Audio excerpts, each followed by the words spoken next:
ఆమె సమస్య ఆమె తెలుసు.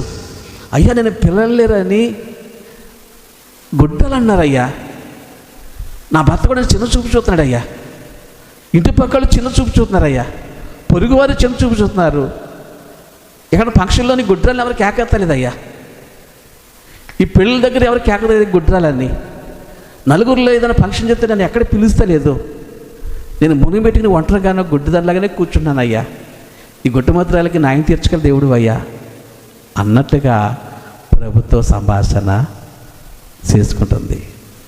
ఖచ్చితంగా నా ఇంటాడ సంభాషణ, ఇంకెవరు వినరు. అది నేను చెప్పే అనుభవం. ఉపవాస ప్రార్థన గురించి మీకు చెప్తున్నా. నాకు ప్రభువు ఏ సమయమనే లేపుతాడు. అది 1 గంట అవ్వచ్చు, 2 అవ్వచ్చు, 3 అవ్వచ్చు, సంతగడ 9 అవ్వచ్చు, ఏ టైం అని లేపుతాను. బైబిల్ చదువుతా, ప్రార్థన చేసుకుంటా. ఆ జీవితంలో నాకు నేను లెగలేను. ప్రభు రోజు నిద్ర పట్టుకొని చేయాలంటే ఆయన ఇన్ని రోజులనే చేస్తాడు. యాజకుడు కాబట్టి ఆయన లేపు చేస్తాడు.